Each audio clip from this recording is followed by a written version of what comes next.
Hello students, welcome or welcome back to my channel. I'm CS Jaspreet. I hope that you all are doing well and preparing for your exams. And I am back with the quick revision of CPC, IPC and CRPC. तो आज JIGL के तीन important topics हैं जो बहुत ज़रूरी हैं and I am going to tell you or I'm going to make you revise the most important topics of all three chapters ताकि आप अच्छे से JIGL में perform कर पाओ. बाकी काफ़ी सारे revisionary videos channel पे हैं, so go and check if you have not checked it yet or saw them yet. And if you're new to the channel, subscribe to it because I post a lot of educational and academic content on the channel. So let's start with the video. सबसे पहले तो हम start करेंगे CPC से, which is Civil Code of Civil Procedure 1908.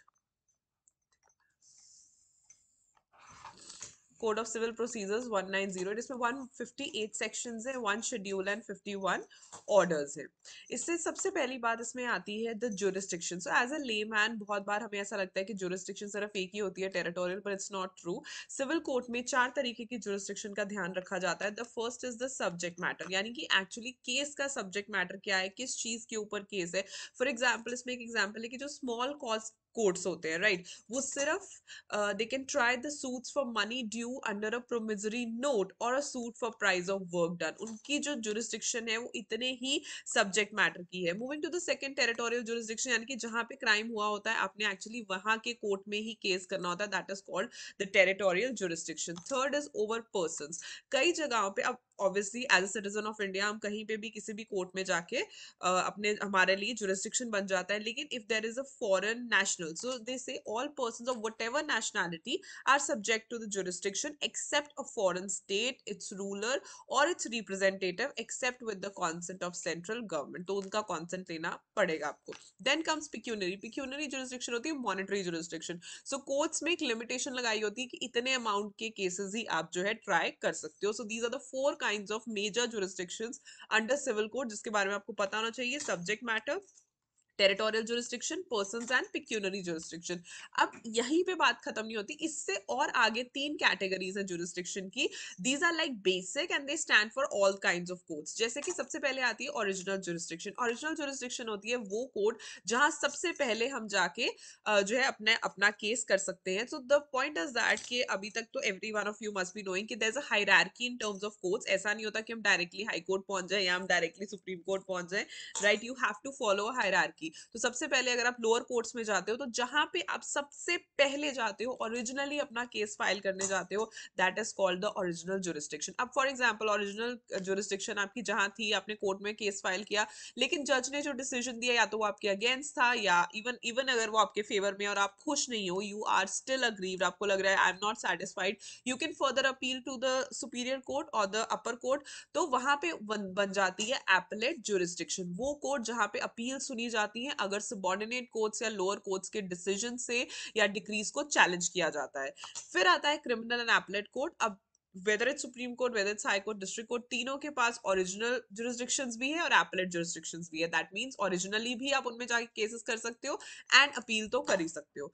Moving further to stay of suit. Stay होता है temporarily रोक दिया जाता है, राइट. टेम्पररीली कोर्ट कहता है कि अभी ये केस डिसाइड नहीं होगा. अब कब स्टे लग सकती है सूट्स के ऊपर. उसका सबसे पहला मैटर, सबसे पहला एसेंशियल कंडीशन है the matter must be two suits instituted at different times. अब पहले एक सूट ऑलरेडी था किसी और ने involving the same parties, involving the same subject matter, बाद में केस कर दिया. स्टे ऑफ सूट्स का सबसे इंपॉर्टेंट चीज याद रखना है कि पहले पहला सूट हुआ है, दूसरा बाद में, यानी कि दोनों केसेस का टाइम अलग अलग होना चाहिए. Firstly. Secondly, the matter in the issue in the later suit should be directly and substantially in issue in the earlier suit. Yeah, right. जो बात बाद वाले सूट में हो रही है, बाद में जिसने केस किया, now there is an apprehension के हो सकता है ये सिर्फ वो कहते हैं ना, सिर्फ उनको वापस से वो करने के लिए लाइक केस किया है, सिर्फ उनको तंग करने के लिए. अब बेसिकली ए ने बी पे केस कर दिया तो बी वापस से ए को ए पे केस डाल रहा है, and at different time, not at the same time.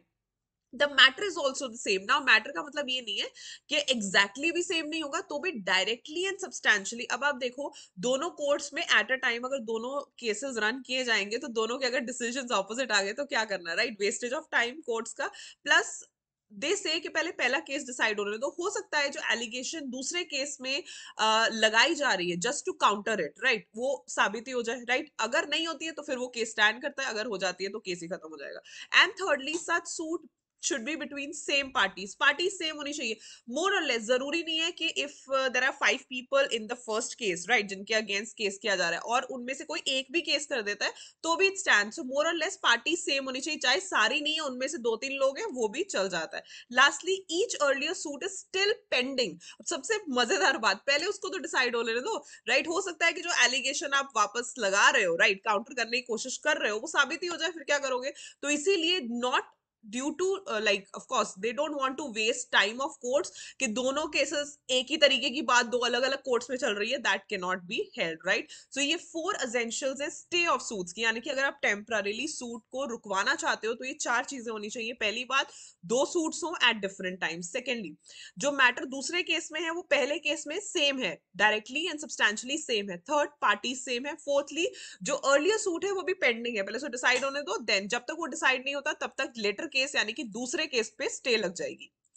Moving to res judicata, res judicata and stay को हम बोलते हैं रेस सब जुडाइस, राइट। रेस सब जुडाइस का मतलब होता है स्टे लगाना, और रेस जुडिकेटा का मतलब ये होता है कि अगर केस एक बार डिसाइड हो चुका है तो आप उसको बार बार नहीं ओपन कर सकते। डॉक्ट्रिन ऑफ रेस जुडिकेटा पे ये कोई वो नहीं है, सबसे पहली बात, इसका कोई एज सच कोई इंपैक्ट नहीं है। ये पब्लिक पॉलिसी है। क्या public policy? End to end litigation, बस करो, ठीक है। पहले ही कोर्ट में केसेस डिसाइड नहीं होते, वो कहते हैं बस करो, अब हो गया, अब घर जाओ, right. Secondly, the party should not be harassed to agitate the same issues or matters already decided। जब एक बार डिसाइड हो चुका है तो बार बार केस नहीं उठाना। thirdly, the time of court should not be wasted over matters that ought to have been and should have been decided in former parties, वही wastage of time. And lastly, it's a rule of convenience and not a rule of absolute justice, ठीक है। अब ये मत समझो कि ये कोई जस्टिस का रूल है, बिल्कुल भी नहीं। ये लीगल सिस्टम की कन्वीनियंस का रूल है कि द रियलिटी इज दैट एक बार ही केस बड़ी मुश्किल से डिसाइड होता है, तो बार बार तो फिर क्या ही करेंगे जजेस। तो इसीलिए these are the 4 public policy, तभी उन्होंने बोला ग्राउंड ऑफ पब्लिक पॉलिसी के ऊपर ये doctrine of res judicata fix होता है। It is again, this is the most important point, ये कोई एब्सोल्यूट जस्टिस नहीं है, it is just a matter of convenience कि बार बार आप जजेस को परेशान मत करो, लीगल सिस्टम में मत जाओ। अब इसमें क्या कंडीशंस आती हैं, ये थोड़ा सा आई वुड से रिलेटेड भी है और रिलेटेड नहीं भी है स्टे से। रेस्ट जुडिकेटा में जो कंडीशंस आती है, सबसे पहले मैटर जो है दोनों, यहाँ पे भी 2 सूट्स की बात होती है, मैटर दोनों में सेम होना चाहिए।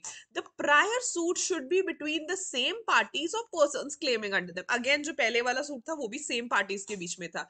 The party should have litigated under the same title, title same था जिसके लिए लड़ाई हो रही है। The court which determines the earlier suit must be competent to try the letter suit, यानी कि आप सेम कोर्ट में आके दोबारा सूट फाइल कर रहे हो, and the same question is directly और substantially in the issue of the letter suit, right. इसमें एक सबसे इंपॉर्टेंट बात ये है जो यहाँ पे नहीं लिखी गई, कि वो केस ऑलरेडी डिसाइडेड है। रेस सब जुडाइस और रेस जुडिकेटा में यही फर्क होता है। रेस सब जुडाइस कहता है कि जो फर्स्ट केस है वो पेंडिंग है, उसे डिसाइड होने तो इसलिए स्टे लग जाती है। रेस जुडिकेटा कहता है कि ऑलरेडी केस डिसाइडेड है, तो क्योंकि वो डिसाइडेड है तो बार बार आपने नहीं आना। बस ये बेसिक डिफरेंस है दोनों में, इस तरीके से आपने अपने दिमाग में आता है। बाकी चीजें सेम है, 2 केसेस हैं, पार्टी सेम है, टाइटल सेम है, बात वही हो रही है, बस this is the one difference जो आपको पता होना चाहिए कि स्टे कब लगती है, यानी कि रेस, डॉक्ट्रिन ऑफ रेस सब जुडाइस कब आता है, and doctrine of res judicata कब आता है।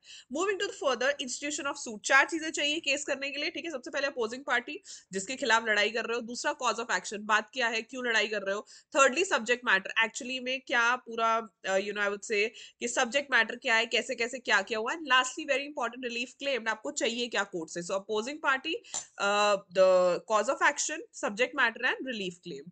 इसके आगे कुछ स्टेजेस होते हैं सूट के, यानी कि जब केस फाइल किया जाता है तो वो किस तरीके से चलता है। सबसे पहले आता है presentation of plane.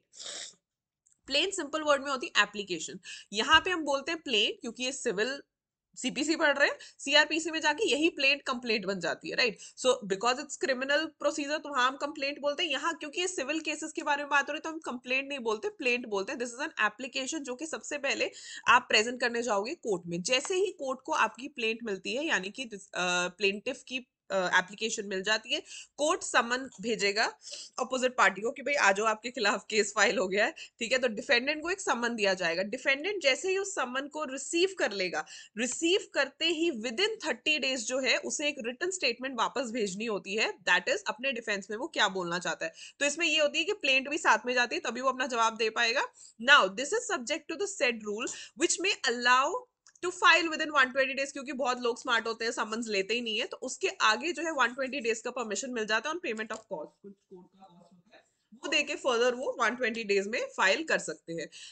Fourth is appearance of parties, जब सब कुछ हो गया तो दोनों पार्टीज को बुलाया जाता है, जो भी समन में डेट फिक्स होती है कि आ जाओ बताओ क्या प्रॉब्लम है। देन एग्जामिनेशन ऑफ पार्टीज, फिर कोर्ट पार्टीज को एग्जामिन करता है कि क्या है, क्रॉस एग्जामिनेशन वगैरह होती है ऐसे। फ्रेमिंग ऑफ इश्यूज, कोर्ट ये देखता है कि एक्चुअली दोनों में प्रॉब्लम क्या है, इश्यूज क्या है, फिर हियरिंग स्टार्ट होती है, the court here the parties turn by turn या जैसे भी, एंड देन अल्टीमेटली आता है जजमेंट। जजमेंट में ऑफ कोर्स जज बताएगा कि अब केस किसकी फेवर में डिसाइड हुआ है। So these are the 8 major stages, learn कर लो, इसमें क्वेश्चंस आ सकते हैं। मूविंग फर्दर, अब ये बात आती है, अब जो मैंने बात बोली कि समन जाते हैं तो डिफेंडेंट लेता नहीं है समन, क्योंकि लोग बहुत स्मार्ट है, लेते नहीं है। उसमें भी अब कोर्ट ने ऐसा कर दिया कि अगर आप समन नहीं लेते हो फॉर एग्जाम्पल, राइट, तो ऐसा हो गया है कि अगर पोस्टमैन जो है, जो देने आया है, डिलीवरी बॉय है या वो कुरियर वाला है, अगर वो वापस ये एक्नॉलेजमेंट भेज दे कि आप ही ने मना कर दिया, तो फिर कोर्ट ये समझती है कि it is duly served, because लोग ऐसा करते रहे हैं, इसलिए कोर्ट से इसकी बार बार हम ये चीज नहीं करेंगे। अब तो इतना प्रोविजन आ गया है स्पीड पोस्ट का, उसका उसके ऊपर एक्नॉलेजमेंट लग जाती है कि भाई उन्होंने रिफ्यूज कर दिया, तो कोर्ट कहता है ड्यूली सर्व्ड है। उस केस में डिफेंडेंट को बुलाया जा रहा है, बुलाया जा रहा है, डिफेंडेंट नहीं आता।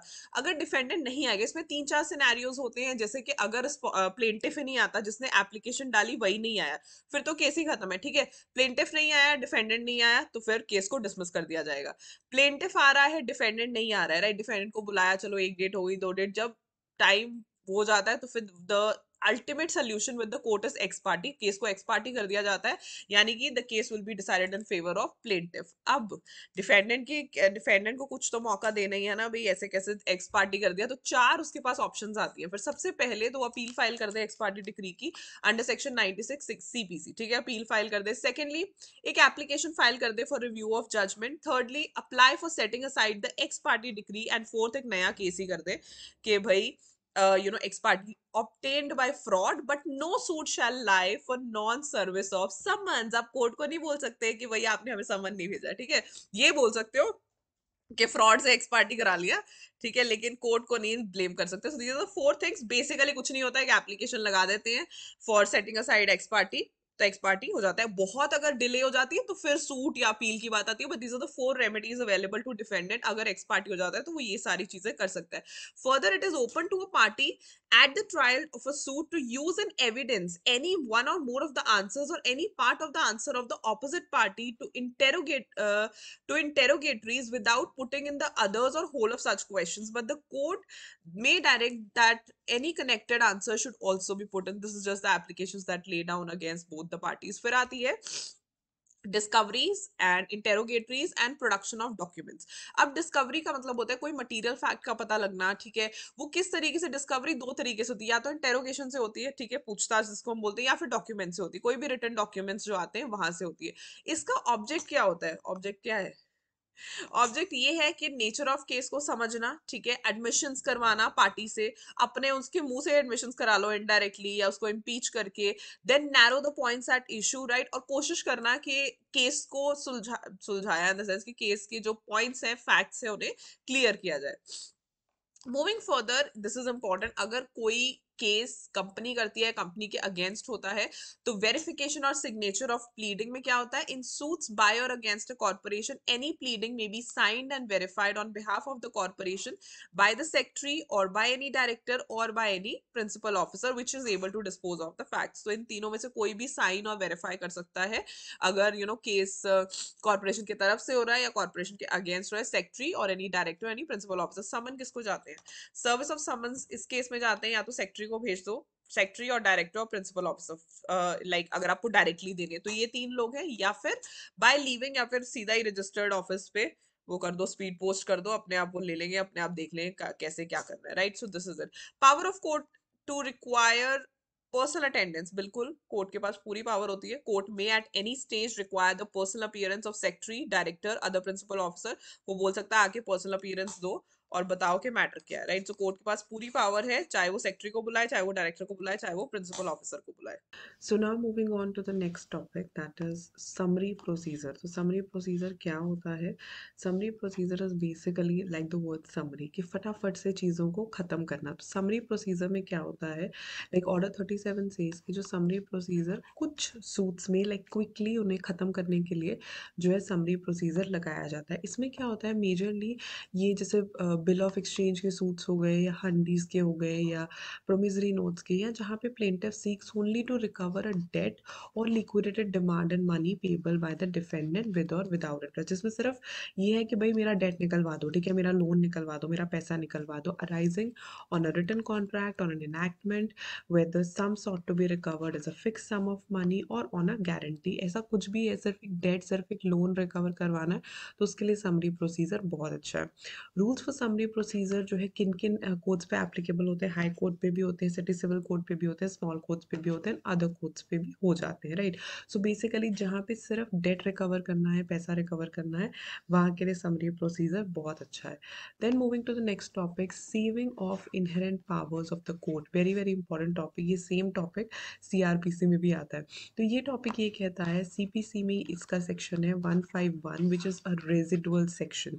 बेसिकली अगर कोई भी एक्ट, कोई भी प्रोविजन ये नहीं बताता कि इस सिचुएशन में क्या करना है, इसकी लीगल रेमेडी क्या है, राइट, तब कोर्ट्स के पास पावर है, इनहेरेंट पावर, कि वो अपने आप से डिसीजन ले सकते हैं। लेकिन इस सेक्शन को बहुत ही ध्यान से यूज़ करना है। ऐसा नहीं है कि बस अपने मन से यूज़ कर दिया डिसीजन देने के लिए, ऐसा बिल्कुल भी नहीं है। द जज हैज़ टू मेक श्योर कि कुछ भी प्रोवाइडेड नहीं है एक्ट में, लॉज में। अब इस सेक्शन में क्या क्या चीज़ें हैं? पहली चीज़, it's not a substantive provision which creates और कॉन्फर्स, ये कोई स्पेशल पावर नहीं दे रही है, ठीक है। ये सिर्फ एक डिस्क्रिशनरी पावर देती है कि हर कोर्ट को, अब अल्टीमेटली जस्टिस तो हमें चाहिए, ठीक है। Court in lieu of that ये बोले कि अरे इस पे तो कोई एक्ट ही नहीं कुछ बोलता, कोई लॉ कुछ नहीं बोलता, तो उस चीज़ को बचाने के लिए कहते हैं कि एटलीस्ट एक पावर आप कोर्ट्स को दे दो कि वो जो है, अगर जस्टिस उन्हें नहीं मिल रहा तो इस तरीके से वो जस्टिस प्रोवाइड कर सकते हैं। Secondly, as the provisions they are not exhaustive, it recognises and confirms कि अगर अगर कहीं बाई चांस कोर्ट किसी चीज़ के बारे में नहीं बोलता, because as the times proceed there could be chances कि एक्ट उस चीज़ के बारे में कुछ नहीं बता रहा है, तो उस सिचुएशन में क्या होगा, उस सिचुएशन में कोर्ट के पास इनहेरेंट पावर होती है कि वो अपने आप से डिसीजन ले पाए।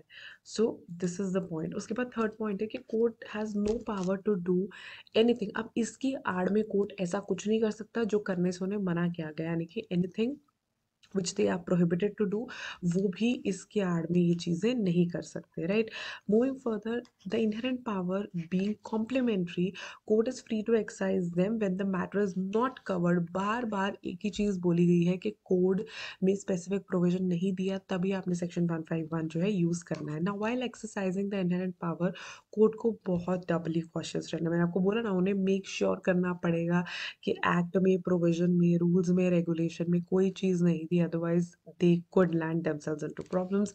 एंड लास्टली, पावर जो है again will have to be used with circumvention and care, जब बहुत ही ज़्यादा ज़रूरत है, बिकॉज ये रेजिडुअल पावर है, ठीक है। ये ऐसे नहीं है कि एक्ट में कुछ दिया हुआ है, प्रोविजन में कुछ दिया हुआ है, बट जज सेज कि I want to do anything. No, it is only in the case अगर एक्ट में या प्रोविजन में कुछ नहीं दिया। Moving further to section 3 of IPC. अब आईपीसी तीन चीज़ों को रिकॉग्नाइज करता है। सबसे पहले पर्सन, कोई भी क्राइम करने के लिए पर्सन की जरूरत है। दूसरी बात, ऑफेंस, कोई भी ऑफेंस किया गया हो, who is tried for an offence committed outside India. And thirdly, liability, liability IPC में अराइज होनी चाहिए तभी। Moving further to section 4। Section 4 ये बताता है कि कहाँ कहाँ पे क्राइम अगर होता है तो आईपीसी उसे कवर करता है। सबसे पहले, IPC shall also apply to extra territorial jurisdiction, यानी कि सिर्फ हमारी टेरिटरी में नहीं बल्कि एक्स्ट्रा टेरिटोरियल जुरिस्डिक्शन में भी आईपीसी अप्लाई होता है। Secondly, citizens outside India, again without and beyond India भी आईपीसी एप्लीकेबल होता है। Thirdly, persons on ships and aircraft, जो पर्सन शिप्स में होते हैं, एयरक्राफ्ट होते हैं, वो ऑफेंस करते हैं, उन पे भी आईपीसी एप्लीकेबल एप्लीकेबल होता है।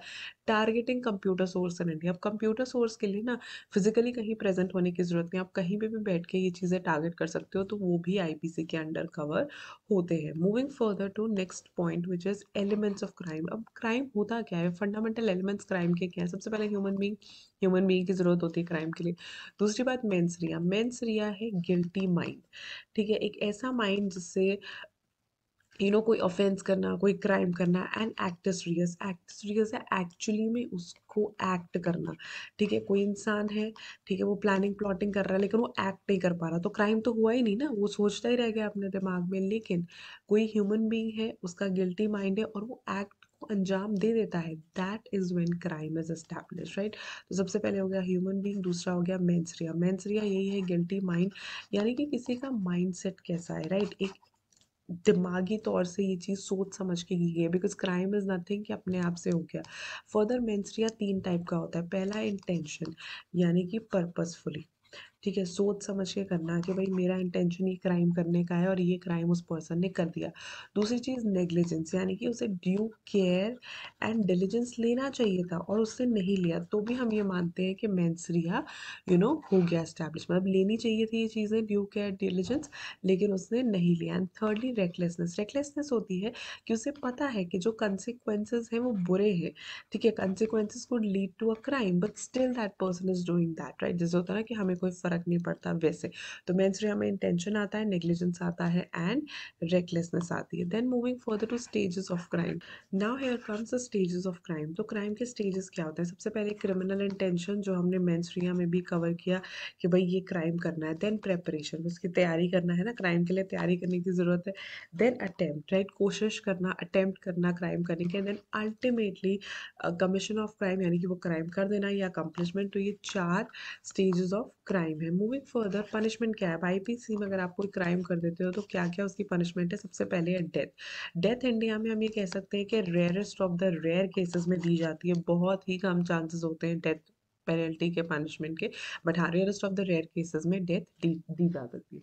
लाइफ इम्प्रिजनमेंट है कि up to the last breath जो है आपको जेल में रहना पड़ेगा। इम्प्रिजनमेंट अब जैसे एक सिंपल इम्प्रिजनमेंट होती है जिसके बारे में आप हमेशा ही हर जगह पे पढ़ते हो, जैसे 2 साल की सज़ा, 3 साल की सज़ा, तो वो सिंपल पनिशमेंट होती है, सिंपल इम्प्रिजनमेंट होती है।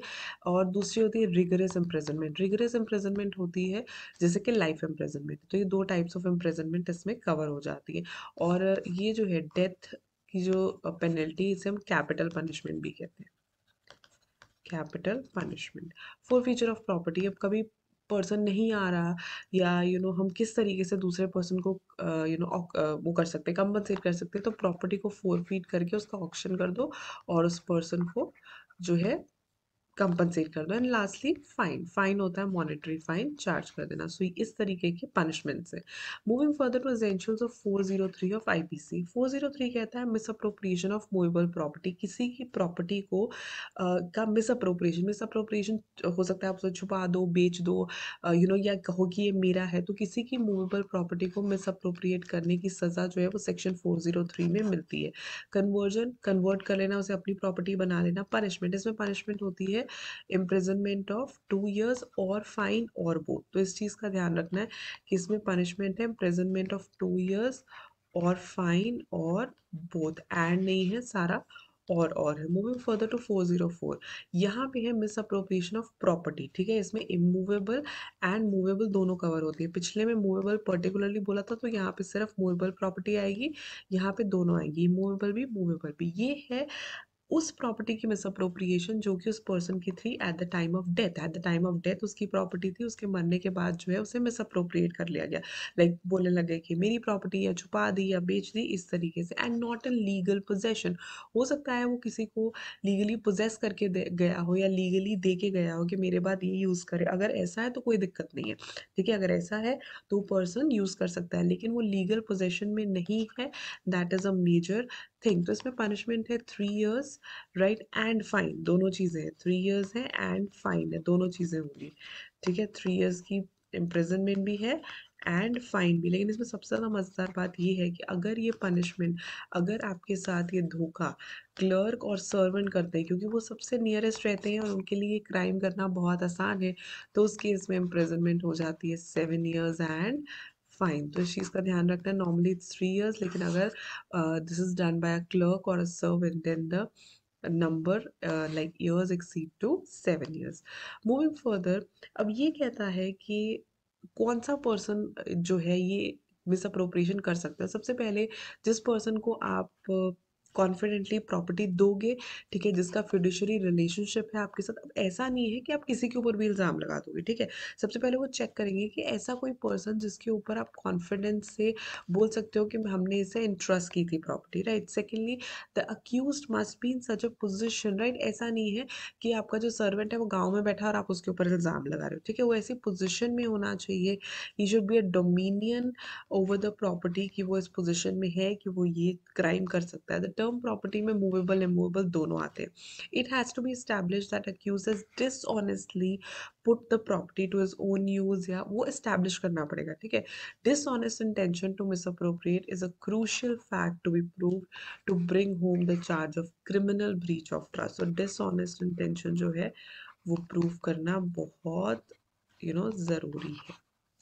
Then moving further to cheating के मेन इंग्रेडिएंट्स क्या होते हैं, जैसे कोई रेसिपी बना रहे हैं तो चीटिंग के क्या मेन इंग्रेडिएंट्स है जिसके बाद हम इस्टेब्लिश करते हैं कि हाँ भाई चीटिंग है। सबसे पहले डिसेप्शन। डिसेप्शन होता है धोखा, a person deceive other. Fraudulent और डिसऑनेस्ट का जो इंटेंशन है वो ऐसा होना चाहिए कि मैं इस बंदे के साथ फ्रॉड कर रहा हूँ, या फिर मैं कोई डिसऑनेस्ट इंटेंशन दिखा रहा हूँ। वो इंड्यूसमेंट, ज़बरदस्ती करना, ठीक है, किसी को इंड्यूस करना कि ये चीज़ करो, या किसी को इंड्यूस करना of any person so deceived to deliver any property. Consent for attainment, किसी का ज़बरदस्ती कॉन्सेंट ले लेना कि ये चीज़ तो मैं अपने पास रख रहा हूँ। इंड्यूस्ड ओमिशन और कमीशन, अगेन ज़बरदस्ती इंटेंशनली किसी से कोई क्राइम करवाना। एंड एक्चुअल हार्म, और एक्चुअल हार्म होना चाहिए, ठीक है। ऐसा नहीं है कि चीटिंग में आपको एक्चुअल हार्म तो हुआ ही नहीं। तो चीटिंग के मेन इंग्रेडिएंट्स है डिसेप्शन, फ्रॉडुलेंट और dishonest, inducement, consent for attainment, induced omission और कमीशन, एंड एक्चुअल हार्म। उसके बाद आता है डिफेमेशन। सेक्शन 499 इस टॉपिक के साथ डील करता है, यानी कि किसी की रेप्यूटेशन खराब करने को बोलते हैं डिफेमेशन, ठीक है। इसके दो टाइप्स होते हैं, एक होता है लिबल, एक होता है slander, right.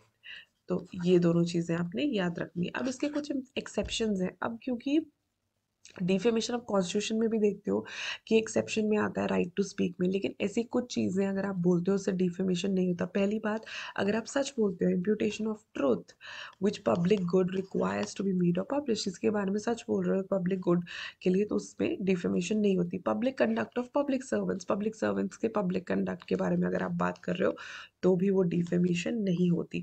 Conduct of any person touching any public question, अगर कोई पर्सन जो है वो कोई पब्लिक क्वेश्चन के ऊपर बात कर रहा है और किस तरीके से बात कर रहा है, that's very very important. Publication of proceedings of court में की प्रोसीडिंग्स में क्या क्या लिखा जाता है, तो that is also not defamation. Fifth exception है merits of case decided in court और conduct of witnesses and other. Court में कुछ भी होता है, इनफैक्ट कोर्ट में आप कुछ भी बोल सकते हो, एंड कोर्ट में जो है जो भी चीज़ें हो रही हैं वो एक्सेप्शन में होती है, right. Merit of public performance, कोई पब्लिकली अपने आप को पुट आउट करता है, ठीक है, तो उसके बारे में अगर कोई चीज़ बोली जाती है तो that is not defamation, right. Seventh है censure pass in good faith by a person having lawful authority, right. Censure होता है किसी के गुड फेथ में आके किसी के लिए कुछ पास करने से, कोई बॉस है, राइट, वो सेंश्योर पास करता है कि आपने ये नहीं करना वो नहीं करना, that is not defamation. Accusation preferred in good faith to authorised person, ठीक है, एक्यूजिशन लगाना एक गुड फेथ में लगाना to the authorise person. Then imputation made in good faith by person for protection of his और others interest, ऐसी कोई भी चीज़ करना जिससे उसका और बाकियों का इंटरेस्ट जो है वो वॉच आउट हो रहा है तब। Caution intended for good of person और पब्लिक गुड, ठीक है, ऐसा कोई caution for good of person और पब्लिक गुड। तो ये 10 एक्सेप्शंस हैं जो आपको पता होनी चाहिए जहाँ पे डिफेमेशन स्टैंड नहीं करता। Moving further to punishment for defamation, तो सेक्शन 500 जो है पनिशमेंट कहता है इम्प्रिजनमेंट ऑफ 2 years और फाइन और बोथ, इम्प्रिजनमेंट ऑफ 2 year और फाइन और बोथ, राइट। उसके बाद आता है काइंड्स ऑफ डिफेमेशन, एक होती है लिबल, एक होती है स्लैंडर। लिबल का मतलब होता है परमानेंट या visible, like written, printing, picture form में। स्लैंडर होता है स्पोकन, ठीक है, बस इतना याद रख लो। लिबल का मतलब होता है रिटन एंड स्लैंडर का मतलब होता है स्पोकन। एंड राइटिंग में पब्लिश भी पब्लिश करना किसी बात को भी डिफेमेशन में काउंट होता है। देन जनरल एक्सेप्शंस आईपीसी में, वैसे तो इन्होंने इसके आगे आपकी बुक में आप देखोगे बहुत सारे टॉपिक्स दे रखे हैं, लेकिन ये मेन बातें हैं जिनके ऊपर आईपीसी नहीं लगता। पहला कोई जुडिशियल एक्ट के थ्रू, दूसरा मिस्टेक ऑफ फैक्ट है, तीसरा accident, then trifling act, then consent, then absence of criminal intention. ये वो केसेस हैं जहाँ पे आईपीसी के एक्सेप्शंस काउंट होते हैं। ठीक है, कोई जुडिशियल एक्ट किया, ठीक है, मतलब कि कोर्ट के अंडर करने वाला एक्ट, या मिस्टेक ऑफ फैक्ट से कर दिया, या एक्सीडेंटली कर लिया, या कोई ट्रिफलिंग एक्ट कर दिया, या कॉन्सेंट से किसी के किया, या फिर क्रिमिनल इंटेंशन था ही नहीं। Then moving further to CrPC. अब complaint in a criminal case is what plaint, ये मैंने आपको पहले ही बताया था कि जो प्लेंट हम सीपीसी में पढ़ के आते हैं वो सीआरपीसी में कंप्लेंट बन जाता है, because definitely we are talking about a crime. तो ये एक ओरल या रिटन एलिगेशन होता है, सम पर्सन नोन और अननोन ने कमिट किया होता है, आपने ये मैजिस्ट्रेट के पास जाके करना है, एंड विद एन ऑब्जेक्ट के एक्शन लिया जाए, right. So it can be oral और रिटन एलिगेशन। देन किसी ने कमिट किया है, नोन या अननोन पर्सन ने, आपने मैजिस्ट्रेट के पास जाके बोलना है ताकि वो कोई एक्शन ले पाए। क्लासेस ऑफ क्रिमिनल कोर्ट्स क्या क्या होते हैं? सबसे पहले नीचे आते हैं executive magistrates, then judicial magistrate of second class, then first class, then court of session, then high court. ये चीज़ आपको पता होनी चाहिए, जो कोर्ट ऑफ सेशन है हर डिस्ट्रिक्ट का जो हाईएस्ट क्रिमिनल कोर्ट होता है, हर डिस्ट्रिक्ट का वो होता है कोर्ट। इन सब से अगर आप अग्रीव्ड हो तो आप कोर्ट ऑफ सेशन में जाओगे, जब आप कोर्ट ऑफ सेशन से अग्रीव्ड हो जाओगे तो आप हाई कोर्ट में जाओगे। सो कोर्ट ऑफ सेशन काफ़ी इंपॉर्टेंट रोल प्ले करता है। उसके बाद आता है पावर ऑफ कोर्ट। कोर्ट के पास क्या पावर्स हैं? तो मेजरली ऑफेंसेस दो तरीके के होते हैं, एक तो आईपीसी में आते हैं, एक अदर लॉ में आते हैं। तो हाई कोर्ट के पास, कोर्ट ऑफ सेशन के पास और एनी अदर कोर्ट जो वो ट्राई कर सकती है, ये सारे ट्रायल कोर्ट। हाई कोर्ट तो कर ही सकता है, ठीक है, कोर्ट ऑफ सेशन भी कर सकते हैं, या कोई और कोर्ट जो कि ऑथोराइज्ड है। Then the most important thing कि इनके पास कितनी कितनी पावर्स होती है। तो हाई कोर्ट और सेशन जज क्या क्या सेंटेंसेस पास कर सकते हैं? हाई कोर्ट तो टोटली सब कुछ कर सकता है, no problems in that. High court के पास तो सारी पावर्स होती है, लेकिन जो सेशन जज होता है या असिस्टेंट सेशन जज होता है, वो भी कोई भी पावर है उसके पास स्टेट सेंटेंस देने की, लेकिन अगर वो डेथ सेंटेंस देता है तो उसे हाई कोर्ट से कंफर्मेशन लेनी पड़ेगी। बस हाई कोर्ट के पास तो पूरी पावर्स है।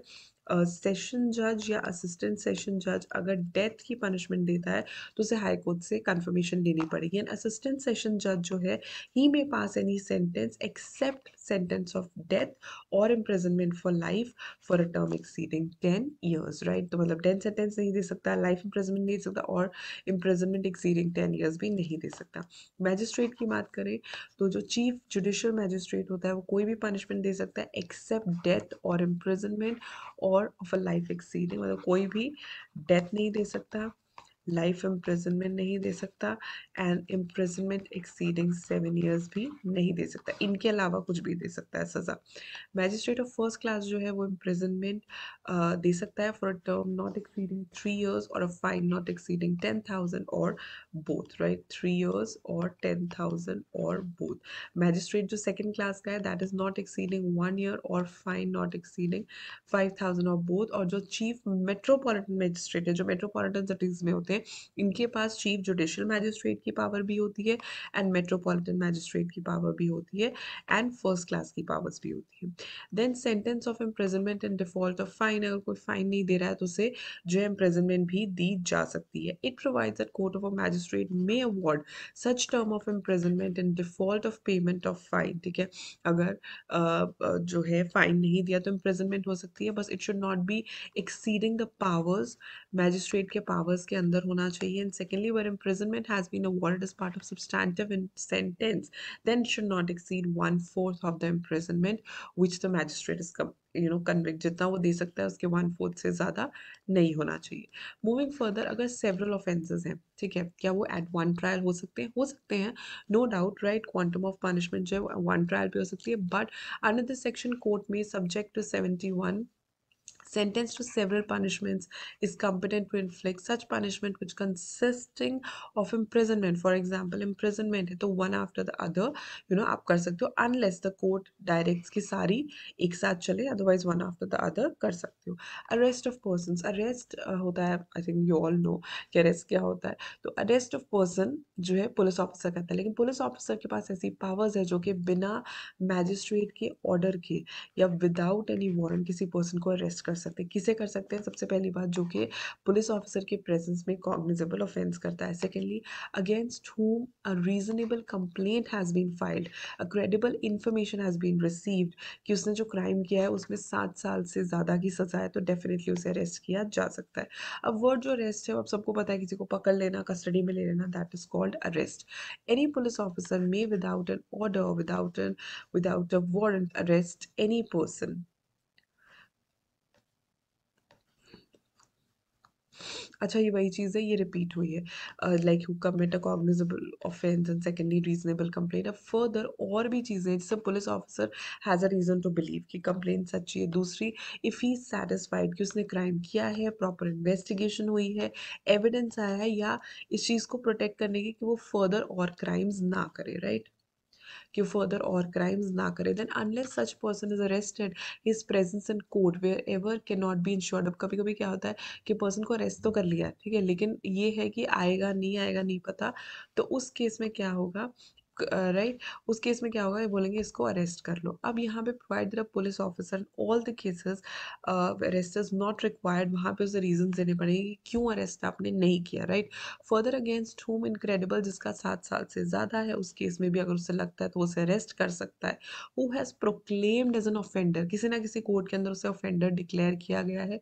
In whose possession anything is found, जो कि स्टोलन है, कोई चोरी का माल पकड़ा जाता है, तो उसी वक्त जो है पुलिस ऑफिसर को उसे पकड़ना पड़ेगा. Who obstructs a police officer, किसी को अपनी ड्यूटी करने से रोकना, उस टाइम पे भी पुलिस ऑफिसर उसे अरेस्ट कर सकता है. Who is reasonably suspected as a deserter from arm forces, अब ये माना जाता है कि इनके पास काफ़ी कॉन्फिडेंशियल इंफॉर्मेशन होती है, तो इसलिए कोई भी जो आर्म फोर्सेस को धोखा देता है उससे भी पकड़ा जा सकता है. या फिर किसी के खिलाफ रीजनेबल कंप्लेंट है या कोई रिलीज कन्विक्ट है, राइट, तो इन केसेस में जो है अरेस्ट हो सकती है, राइट.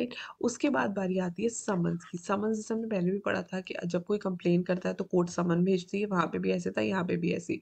सर्विस ऑफ समन अगर हम सीआरपीसी में देखें तो ऑफ कोर्स एक पब्लिक सर्वेंट के थ्रू होती है, तो सबसे पहले तो उस पर्सन के ऊपर ही सर्व किया जाता है, ठीक है.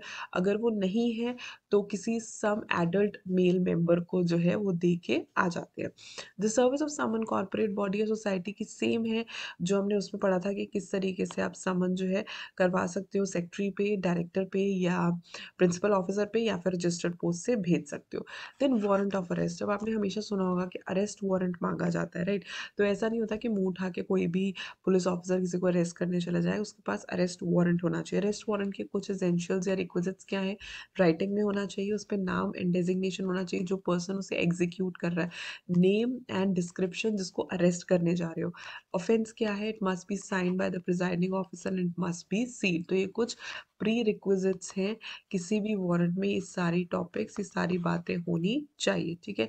और ये जो वारंट है that is for production of a person before the concern court. हमेशा ये चीज़ याद रखनी है, अगर किसी पर्सन को कस्टडी में लिया जाता है उसे विद इन 24 आवर्स मैजिस्ट्रेट के सामने पेश करना होता है, इससे लेट नहीं.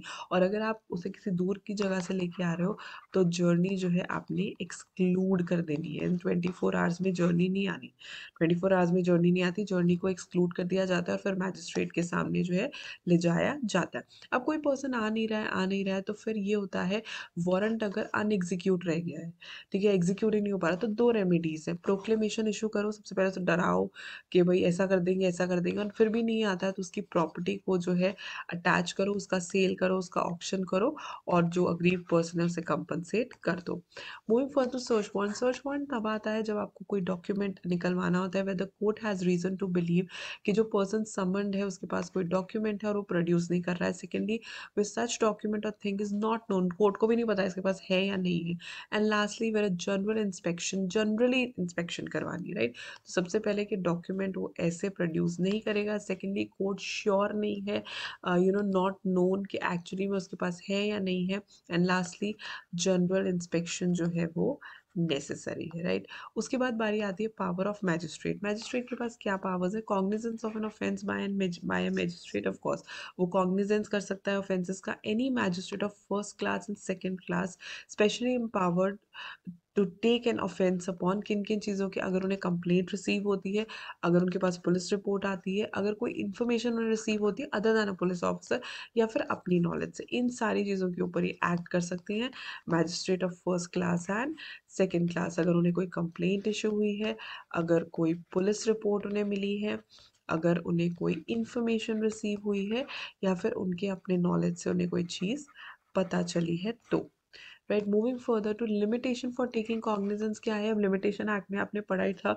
सो बेसिकली आईपीसी, अगर आपने लिमिटेशन एक्ट ध्यान से पढ़ा, आपने वहाँ पे पढ़ा होगा कि आईपीसी जो है ये इससे एक्सक्लूडेड है।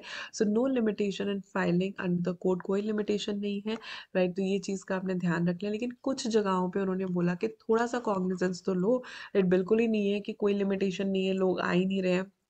सो मेजरली आईपीसी जो है वो लिमिटेशन एक्ट ने भी एक्सक्लूड किया हुआ है। आईपीसी जो है लिमिटेशन एक्ट के हिसाब से नहीं आता, राइट, जो आईपीसी है। लेकिन राइट, सो आईपीसी में ये जो चीज़ें आ गई हैं, लेकिन कुछ लिमिटेशंस जो है, जैसे कि 6 मंथ्स अगर ऑफेंस सिर्फ फाइन से पनिशेबल है तो 6 मंथ्स की लिमिटेशन है। 1 ईयर अगर ऑफेंस जो है not exceeding 1 year, and 3 years अगर नॉट एक्सीडिंग 3 इयर्स है। वैसे हमने पढ़ा है कि लिमिटेशन एक्ट में अगर आप जेन्युइन रीजंस बता दोगे तो कोई दिक्कत नहीं होगी। Then moving to the last, जो सेक्शन 151 है सीपीसी में, वो है सेक्शन 482 सीआरपीसी में। अगेन सेम चीज़ कि अगर कहीं पे भी प्रोविजन कोड में नहीं दिया है तो 482 के हिसाब से जो जज है वो डिसीजन ले सकता है। यानी कि सुप्रीम कोर्ट में एक केस आया था। Now majorly they say that power is not resorted to, अगर कोई स्पेसिफिक प्रोविजन है तब ये पावर यूज़ नहीं करनी। इट शुड भी बहुत ही ध्यान से करनी है और अपने पावर को अब्यूज़ नहीं करना। And thirdly, it should not be exercise as express bar कि अरे कोई चीज़ नहीं दी है तो हम इसे करेंगे। अगेन ये एक रेजिडुअल पावर है। अगर आपको ऐसा लगता है कि अब कुछ भी नहीं मिल रहा है, कोई सोल्यूशन नहीं है, तब आप इसे यूज़ कर सकते हो। सो हमेशा ये चीज़ याद रखनी है कि सीपीसी में है ये 151 एंड सीआरपीसी में है ये 482, right. And with this we end the topic. और मैंने कोशिश की है कि मैं इम्पॉर्टेंट टॉपिक्स को टच कर पाऊँ। डेफिनेटली आई वोंट से कि मैंने सारे टॉपिक्स करा दिए, राइट, लेकिन इम्पॉर्टेंट टॉपिक्स जो है वो मैंने आपको बता दिए। बाकी जो है ये तीनों ही टॉपिक इम्पॉर्टेंट है, आईपीसी, सीपीसी एंड सीआरपीसी। एक बार आप अपने एंड पे भी इसको लुकआउट कर देना। बाकी all the best from my and. I will I hope कि आपको ये वीडियो अच्छा लगा हो तो लाइक कर देना। And I will see you tomorrow with another video. Till then, stay happy, stay blessed, and keep the preparations on. Bye bye.